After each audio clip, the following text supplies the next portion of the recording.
Praise the Lord. Hallelujah. The book of Mark chapter 5. Nínú ìwé Máàkù orí karùn-ún. From verses 25 to 35. Lẹ́sẹ̀ karùndínlọ́gbọ̀n. The Bible tells us about the woman with the issue of blood. Bíbélì sọ obìnrin kan fún wa olórísun ẹ̀jẹ̀. The woman with the issue of blood. Olórísun ẹ̀jẹ̀ yìí. For 12 years. Fún ọdún 12. She has spent everything. She has all her money. Gbogbo ohun tó ní ló ti ná pátápátá. With the physicians. Pẹ̀lú àwọn oníṣègùn. But the problem only grew worse. Ìṣòro náà ṣe kí ni ó ti ń dàgbà sí. Nothing better. Kò só nǹkan tí a lè tọ́ka sí nípa rẹ̀. But she heard. Ó gbọ́. That Jesus of Nazareth. Pé Jésù ti Násárẹ́tì. Is passing by. Ó ń kọjá lọ. She just decided to come behind. Ó kàn rò láti wá sí apá kan. And touched his garment. Láti fọwọ́ kan ìṣẹ́tí aṣọ rẹ̀. She said to herself. Ó sọ fún ara rẹ̀. If only she only believed that if only I must touch the hem of his garment. Tí mo bá tiẹ̀ lè fi ọwọ́ kan ìṣẹ́tí aṣọ rẹ̀ báyìí. I will be made whole. A ó sì mú mi lára dá. The Bible say straightway. Bẹ́ẹ̀ni pé lójú kan náà. Immediately. Lójú kan náà. The plague ceased. Orísun ẹ̀jẹ̀ náà sì dúró. And she discovered that she was made whole. Ó sì rí wípé a mú un lára dá. I'm here to tell you tonight. Mo wá láti wá sọ fún ọ ní àṣálẹ́ yìí. I don't know what you have come here tonight.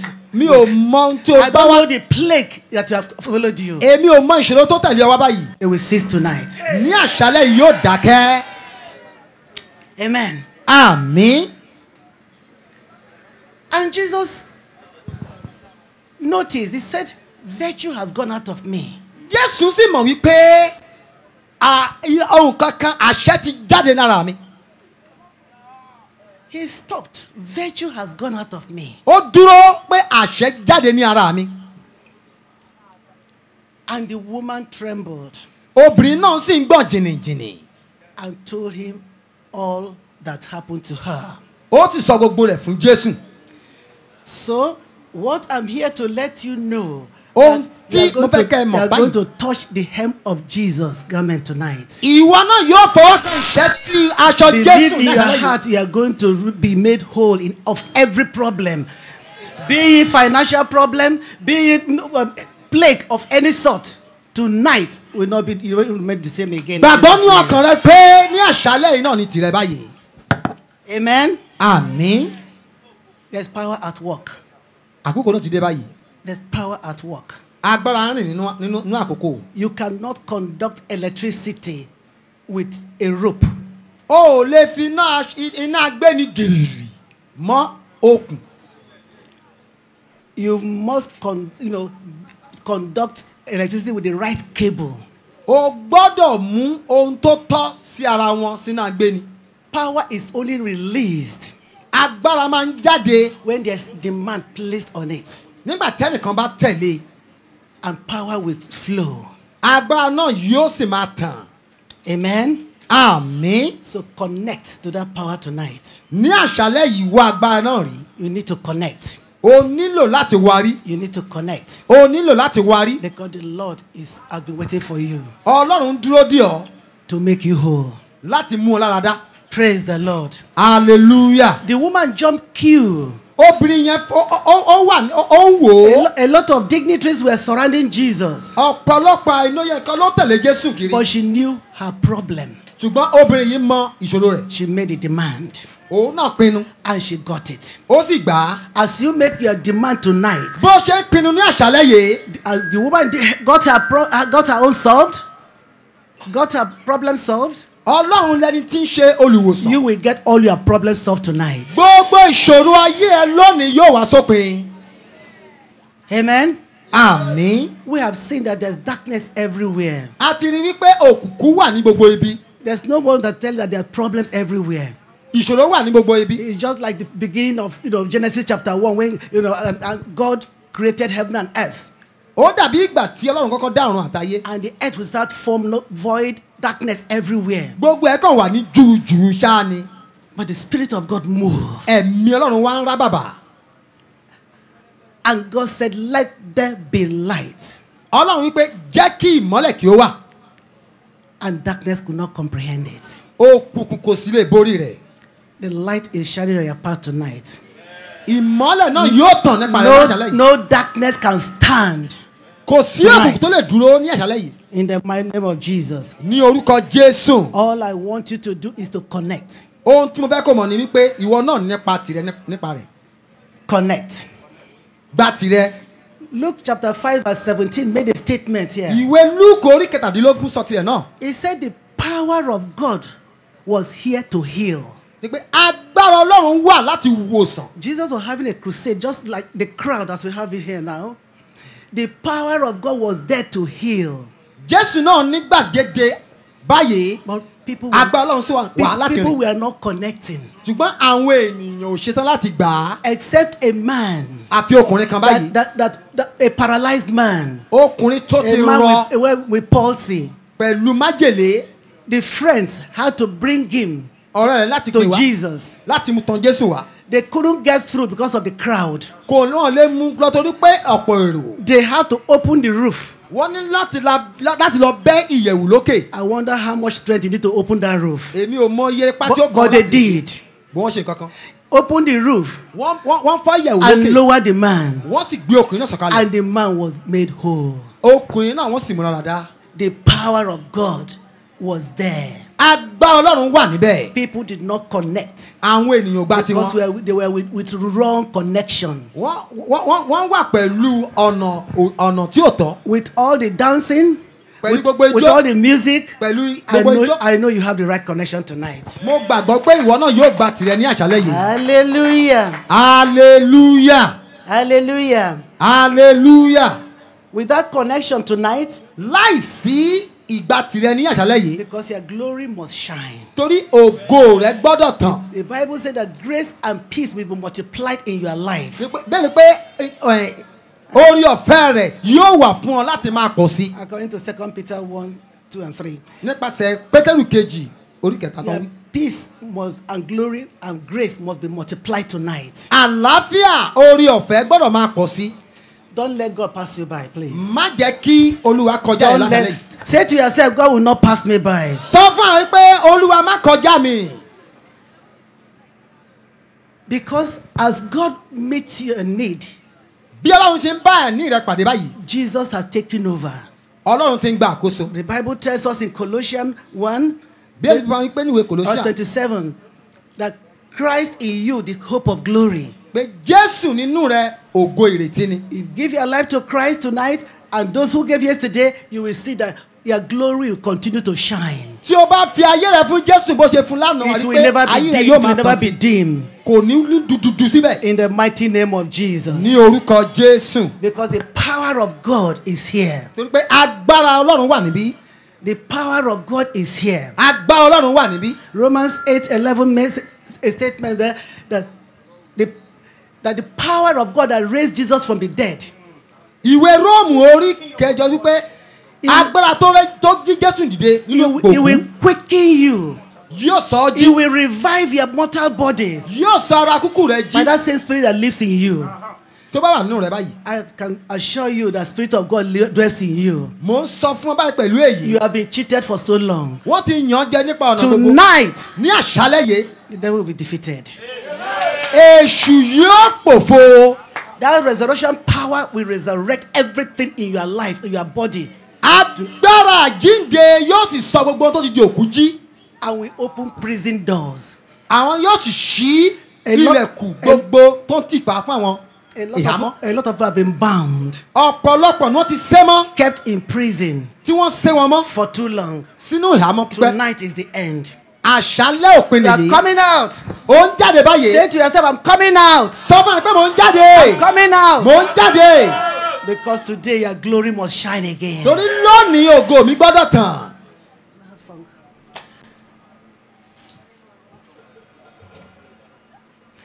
They ask everybody to bring water. I hope you are all having your water. Àbí pé kí gbogbo You ènìyàn have kó your mú water omi wá. tonight. Ìjọ wà pẹ̀lú omi rẹ I báyìí. want you to bring your water for the Lord to move through you. We locate every one of you tonight. Everyone that is sick on wheelchair or crutches, please come out. There's a woman that came with wheelchair yesterday. I don't want water. àti arọ àti ẹni tí kò ríran kí gbogbo wọn bọ́ síta. On crutches. bóyá aláìran tàbí abirùn. If you know you are okay, you can sit down. tá a bá rí i pé bóyá ara wa dá ṣáṣá a lè jókòó. Those who have the need here to be healed, please come forward. àwọn tó bá nílò ìmúláradá ẹ jẹ́ kán sún síwájú. Miracle worker, you are the miracle worker. Hey, come and do a miracle today. Oh, you will do a miracle today. Destiny changer, destiny changer. Oh, you are the destiny changer. Come and change my destiny today. Oh, come and change my destiny today. Your name is Yahweh. Your name is Yahweh. You are the miracle working God. Your name is Yahweh. Your name is Yahweh. Your name is Yahweh. Oh, you are the miracle working God. Your name is Yahweh. Your name is Yahweh. Your name is Yahweh. Hey, you are the miracle working God. Your name is Yahweh. Where is our water? Where is your water? Can you lift up your water? Lift your water, lift your water, lift your water, lift your water up. Lift your. Can you open the water? Open the water. Lift it ǹjẹ́ a up. lè ṣí omi náà bí? Open it. ẹ jẹ́ ká ṣí omi náà. Open the water. Lift ẹ it jẹ́ up. ká ṣí omi náà ká gbé sókè. Father, I just say thank you, Lord, for this power, for this anointing, for this hour. I just give you the glory, Lord, for this hour. I release the power of God on all this water. In the name of Jesus, Holy Ghost, begin to manifest yourself. Amen. Pour the water on your head. ẹ jẹ́ ká dá omi yìí sí orí wa. Water on your head. ẹ jẹ́ ká dà á sí orí wa. Water on your head. ẹ jẹ́ ká dà á sí orí wa. ẹ jẹ́ ká dà á sí. Can you still help this woman on the wheelchair? Pour the water on her head. ẹ jẹ́ ká dà á sí orí wa. ẹ jẹ́ ká dà sí orí wa. Pour the water on your head. ẹ jẹ́ ká dà á sí orí Pour the wa. water on her head. ẹ jẹ́ ká dà. Tell her to come, get up. Oh yeah, begin to get up. Get ẹ up. má dà ó yẹ bẹ̀rẹ̀ sí dìde kí iṣẹ́ ìyanu ó máa ṣẹlẹ̀. ẹ má dìde ẹ má dìde ẹ má dìde ẹ má dìde ẹ má dìde. Come out from that way. dìde kí iṣẹ́ ìyanu ó máa ṣẹlẹ̀. ẹ má dà sí orí wọn kí iṣẹ́ ìyanu ó máa ṣẹlẹ̀. Holy ẹ Ghost. jẹ́ má dà sí orí wọn kí ìyanu rẹ̀ sì máa ṣẹlẹ̀. kí ìyanu rẹ̀ sì máa ṣẹlẹ̀. ó yẹ jáde kúrò lórí àkéte yìí. ó yẹ jáde. ó yẹ jáde. ó yẹ jáde kúrò lórí àkéte yìí. ẹ jáde omi náà sí orí wọn. ẹ jáde á sí orí wọn. Can somebody come? Where is pastor? Come and help ẹ here. jẹ́ kó jáde. Come out from the wheelchair. ó yẹ jáde ẹ jáde kúrò lórí àkéte All the yìí. water on her head ẹ again. jẹ́ kó túbọ̀ dé omi sí orí wọn sí. ẹ jẹ́ kó túbọ̀ dé omi sí orí wọn. Come out from that wheelchair. ó yẹ jáde kúrò lórí àkéte yìí. Receive strength on your ẹ legs right jáde now. ẹ jáde. In the name of Jesus. Amen. Receive strength right now. Can somebody give her a hand to come out? ẹ jẹ́ kẹ́nìkan ràn wọ́n lọ́wọ́. Give her a ẹ hand. jẹ́ Come out from that kẹ́nìkan ràn wọ́n wheelchair. lọ́wọ́. Come out from that láti wheelchair. jáde In the kúrò name nínú of àkéte yìí. Jesus. ẹ Come jẹ́ out from that kẹ́nì wheelchair. ní In the orúkọ name of Jésù Jesus. ó yẹ jáde. Over to you. Come out from that wheelchair. Ó yẹ jáde. Come out from that wheelchair. Ó yẹ In the jáde. name of Jesus. ó yẹ In jáde. the name of Jesus. lórúkọ Jésù. You are healed. You are healed. ẹ gba ìmúláradá. ẹ gba ìmúláradá. ẹ gba ìmúláradá. Yeah. Praise the Lord. Hallelujah, the Lord is in this place. Oh, there is power, wonder walking power in the blood of the Lamb, There is power, wonder walking power in the precious blood of the Lamb. So happy Jesus.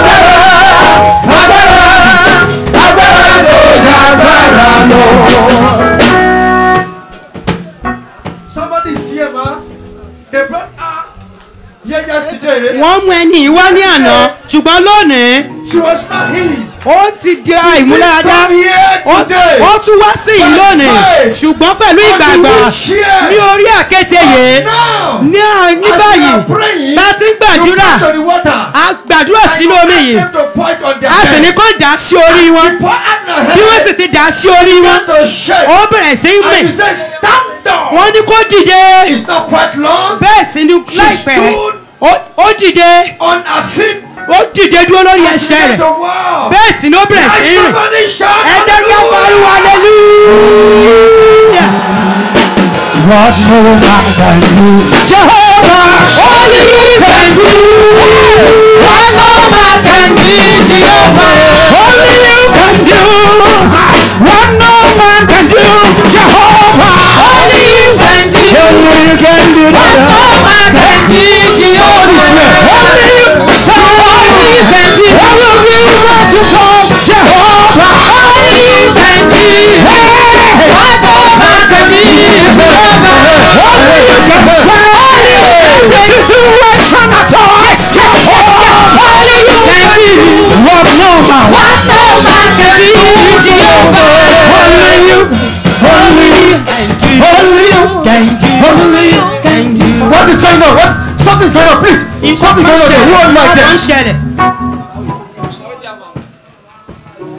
What happened, madam?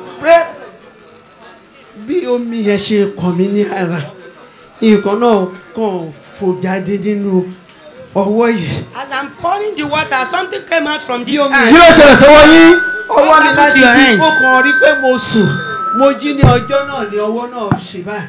He said he slept and from there he cannot carry her. Ìgbà láti ìgbà tó ti sùn inú wọn lè gbà That is wọ́n mọ́. partial stroke. He said as soon as the water touched her body, bó ṣe ba ọwọ́ yìí. he said the hand began to move. Bẹ́ẹ̀ sì ni ọwọ́ náà bẹ̀rẹ̀ sí ń. And now she was what? Alright, yeah. Bẹ́ẹ̀ni sá. Oya, ẹnna wọ́n yẹ sókè. Wọ́n ní raise up the hand. Kí lè lè ṣe tẹ́tẹ̀lẹ̀? Oya máa fi ṣe. Ẹ lè di ọkọ mú. He said she cannot hold anything but now. Oya hold the mic, hold the mic, hold the mic. Ẹ di mic yẹn mú. Ẹ di mic yẹn mú. Let somebody shout hallelujah.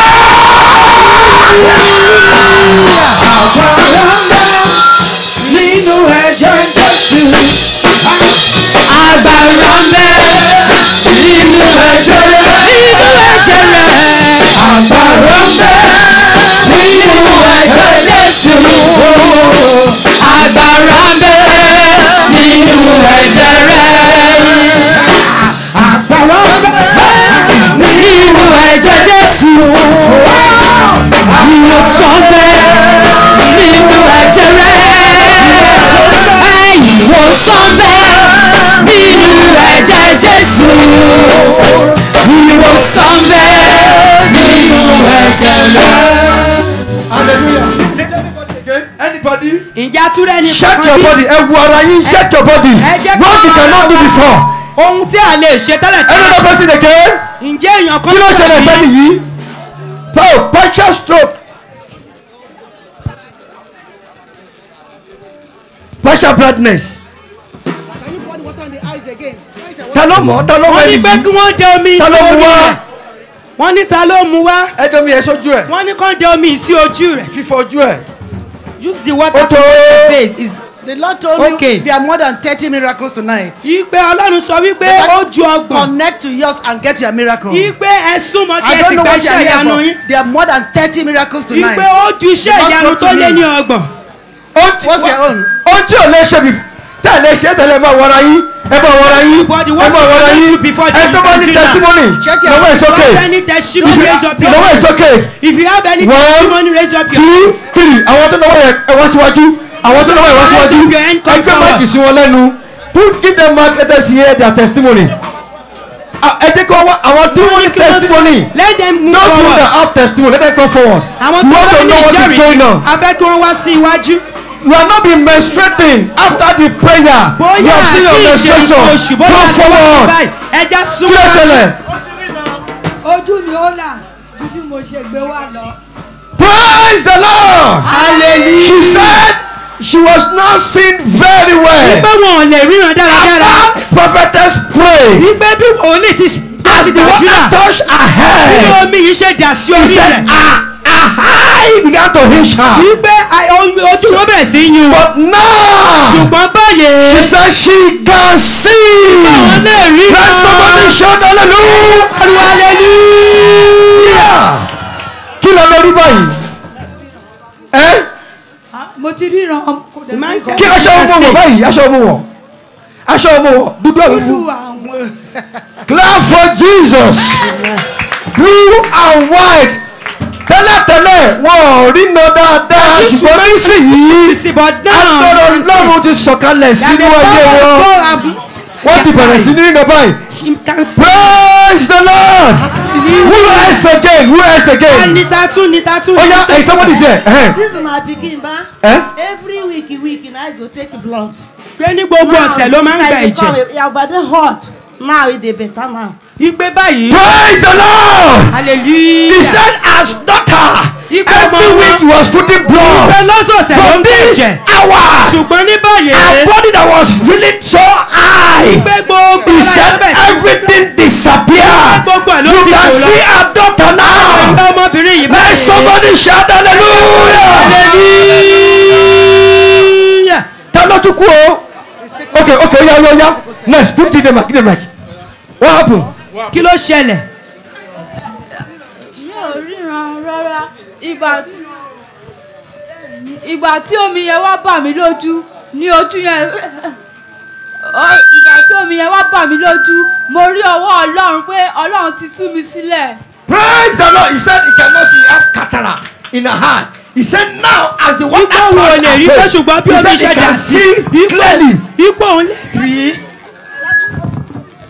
But now listen. He said it's getting better. Listen. Ipò onípo. Ó ní ojú owó yẹn díẹ̀.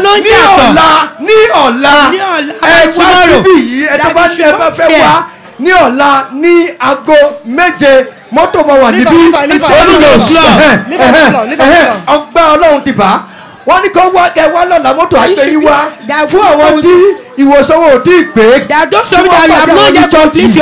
Kẹ́rì pé wọ́n sì wọ́n lọ mọ́tò máa gbé yín lọ á tún gbé yín padà wá. As I born my baby, it don reach 9 months now. If I carry am sit down, no dey gree sit down. Pé ọmọ yìí kò fẹ́ jókòó ó ti pé oṣù mẹ́sàn-án báyìí. You cry, no gree one sit down at all. Ipe kò fẹ́ jókòó. But I thank my God that the start I reach here. Ipe tí wọ́n bá ti débí lónìí. There's a woman here again. He said a child cannot sit down very well. Ipe ọmọ yóò lè jókòó dáradára. She have believed that if you come here today, Ipe òun gbà pé tó o bá wá according sí to what we lónìí. have heard yesterday, Ipe fún ohun tó ń ti gbọ́ ní that àná. you pray and the child will be recovered. Ipe ó máa gbàdúrà yìí pé Praise the ọmọ máa Lord. gba And ìmúkọ̀sípò. next person. Next person. Ẹni tó tún tẹ̀lé. tí kì í oṣù kan mo gbé lọ sí Bangkok nígbà tó dẹ̀ máa jí sáyé ọwọ́ kan kò ṣiṣẹ́ mọ́. Ọmọ yìí ó sì kì í fóṣù kan tó ńgbà tí mo dẹ̀ máa jí sáyé padà ọwọ́ kan ẹsẹ̀ kan kò ṣiṣẹ́ mọ́. Ọmọ ọdún mélòó ni? How old the child? Ọmọ ọdún mélòó ni?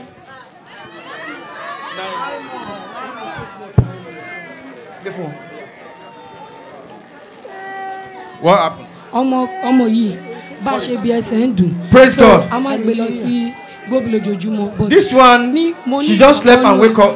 Ipe lẹ́yìn sùn ó ṣe ìjí ni. Momi díẹ̀, o ṣe pẹ̀lẹ́. He said the child, one of her leg is short. Ipe ẹsẹ̀ kan That kàn as they are dúró. pouring water, Ipe máa ṣe ń dán he mi. discovered that the same leg have received the strength. Ipe ẹsẹ̀ yìí ó ti ń gba What happened again? Quick. Kí ni ohun tí ó ṣẹlẹ̀? ọdún kan rẹ̀ mi lè rìn sí mo ṣubú. Kí ló wá ṣẹlẹ̀ sí yín sí ma? What happened to you now? stroke ló ṣe mí. She was she was having stroke, but now she can walk. She said she have a stroke. Ipe wọ́n He ní. heard about the problem, but God met her need now. Ṣùgbọ́n now Ọlọ́run she's ṣiṣẹ́ ìyanu feeling báyìí. better than before. How many? ọdún kẹrin rè. This is 4 years. Ipe ọdún kẹrin rèé tí wọ́n ti wà lórí àkéte àìsàn yìí. Now. Ṣùgbọ́n Ọlọ́run sì wọlé sàn. Praise the Lord. Hallelujah. ọmọ ìwọ ṣe operation fún Amen. 3 years old. Ẹ láti gbọ́ wa lọ́la ṣe gbọ́. Bring him tomorrow. Ó tó bọ̀ wá ń bà lọ́la. You are going to come back again tomorrow for your testimony and complete. A máa tún wá síbí fún ìjẹ́rìí. The woman on the wheelchair was here yesterday. Ipe obìnrin tó wà lórí àkéte yóò wà níbí lánàá. At the appointed time, God said today. Ipe Ọlọ́run sọ wípé èní ni ọjọ́ tirẹ̀. My father spoke to me that I should be healed today. Ipe Ọlọ́run sọ fún wọn wípé ó máa gba ìwòsàn tirẹ̀ lónìí. So if you come tomorrow and bring your water again as you are coming tomorrow. Ipe kẹ́ tún mú omi náà bẹ́ẹ̀ tí ń bọ̀. Tẹ́ bá tún bọ̀ ní ọ̀la sọ wípé kí a túbọ̀ mú omi yìí wá sí. Who have testimony again? A ló tún ní ìjẹ́rìí ṣíṣe. Testimony, amen. A ló tún ní ìjẹ́rìí. Receive your blessing in the name of Jesus. Ẹ gba ìbùkún yín ní orúkọ Jésù. Somebody Ẹ gba ìbùkún yín ní orúkọ Jésù. Testimony. Ìjẹ́rìí. Àǹbọ̀. Ìjẹ́rìí ẹ tó bá ní ẹ̀rí tó wá. One more testimony. Whoever have testimony should come forward. The Lord told me 30 people, 30. Ipe ènìyàn ọgbọ̀n ni Ọlọ́run fi hàn mí. Praise the Lord. Hallelujah. Láti bí a year plus mo rí menstruation mi but tí mo ṣe rí pé wọ́n da omi yẹn sí mi lára mo rí pé blood wá sí ara mi. Who is that? Praise the Lord. He said, "You shall not be seen and menstruation." As soon as you want to touch her head, she saw blood coming out from her body. Praise the Lord. Hallelujah. Many people who are not having menstruation are going to start menstruating. Àwọn tí ò tí rí nǹkan oṣù wọn máa bẹ̀rẹ̀ sí rí báyìí. Connect to the power of God. Ipe pẹ̀lú agbára Ọlọ́run. Another testimony here. 30 testimonies I want to hear tonight. Ọ̀pọ̀ iṣẹ́ ìyanu ni a gbọ́dọ̀ ṣe ní lónìí. And more on Sunday. Àti bẹ́ẹ̀ sí. Gbàmí ti bá ṣiṣẹ́ mo lè dìde bẹ́ẹ̀ sí máa tọ́lú káàkiri mi mọ́ tó fi ṣe tàbí bẹ́ẹ̀. He said sometimes pé ní ìgbà míì. The spirit of begging. Ipe ẹ̀mí títọrọ. Just come on. A kàn wọnú rẹ̀. He be begging money. Ó máa bẹ̀rẹ̀ sí máa tọrọ. As you were praying. Ipe bọ́n ṣe ń gbàdúrà. As they poured the water. Bọ́n ṣe ń da omi One yìí. spirit was struggling with him. Ipe ohun kan bẹ́ẹ̀ ṣe ń bàjá. Bẹ́ẹ̀ sì ni ẹ̀mí ìjáde lọ. There's another testimony here. Ìjẹ́rìí mi tún wà. Don't see clearly before. Testimony. Who else again? Ìjẹ́rìí tún wà. Talk. Clearly before. Immediately I poured water on my head. I noticed that seeing clear more than before. Wọ́n ní pé òun ò lè. Praise the Lord. Hallelujah. This young man is a saxophone yabi. Arákùnrin yìí. He's our church. Ipe ó jẹ́ ní ìjọ wọn. He said he has not been seen. Ipe òun ò rí clearly. Dáradára. In his present church. He said right here. Ipe ní ìsìn. And he pour water on his head. Ipe bó ń ṣe dorí sí orí òun. Èyí tó sọ̀kalẹ̀ sí ojú Ipe báyìí. He can see clearly. Òun lè rí ológo. That's your own water. Make sure you bring another one tomorrow. Ẹ jẹ́ kí a mú omi òmíràn wá ní ọ̀la. Through your own water. Your means you need to connect. Ipe pẹ̀lú omi tiwa ẹ jẹ́ ká mú wá ní ọ̀la. Come here. They said bring water tomorrow again. Ipe ká tún mú omi òmíràn wá lọ́la. 7 o'clock. Ẹ já wá sí ní aago méje. They will take you to the church. Wọ́n máa gbé wa lọ sí inú ìjọ yìí. The bus will bring you back. Bẹ́ẹ̀ sì ni mọ́tò yìí náà yóò tún gbé wa padà. Testimony. Testifier. Please come forward. Testifier, please come. It happened. Things are not going well. Arábìnrin tó wà lórí àkéte yìí dà. So anything that I put, any business that I put my money, so it will not going well. So, but then tell me say, my problem is from my family. What? But as I come here now, when I pour the water upon my head, after some minutes I notice things go out from my body, and my body begin to shake. Please. So I noticed that things out from my body. So my body begin. Please allow that woman. Allow that woman. Shake. Allow her. So I need to. Please. Thank God. Ẹ tó fẹ́ yẹ testimony, ẹ tó fẹ́ jẹ́rìí ni o. Ẹni tí o bá ti rí ìwòsàn kó wá síbẹ̀ ní ọ̀la o. Ẹni sọ wípé gbogbo iṣẹ́ tí òun ṣe wípé òun rí wípé wọ́n sọ pé láti ilé òun wípé kò síṣẹ́ tó ń ṣe tó ní àkójọ. Pé ṣùgbọ́n bí òun ti dé omi sí orí òun kan ti ara òun jáde lọ. I came in from Lagos. My son actually asked me to come. I've been having very high BP and sugar problem. So, and it's affecting all my body. But as I brought this water, as I pour it on my head, I begin to notice some easiness. But I can't confirm the BP and the sugar level right now. Confirm it. Wait. So that is the way I feel right now. I have not been feeling very, very fine. Even as I was sitting down there all this while, I was feeling very weak. Praise God. We have doctor here. We have doctor here. They will do the test for you. Tomorrow, are you getting me? Tomorrow, thank God you're from Lagos. Take the calendar and come tomorrow. So there will be physical test and there will be instant testimony. Amen. Praise God. Hallelujah. Praise God. Hallelujah. Open your mouth. Open your mouth. You are healed. Amen. This is the woman on the wheelchair for the past 2 years. He said she was here yesterday. Nothing happened. So she was encouraged to come down here today. Today, God met her in her need, and as she asked them to pour water on her head, he said something began to happen. Today, he can stand and this on a wheelchair. The Lord spoke specially about her. The Father spoke to me that you get her from that wheelchair today. More shout hallelujah! Power of God will not leave you, man. God will take you to the kingdom of God. We will not use children to do our praise the Lord. Hallelujah.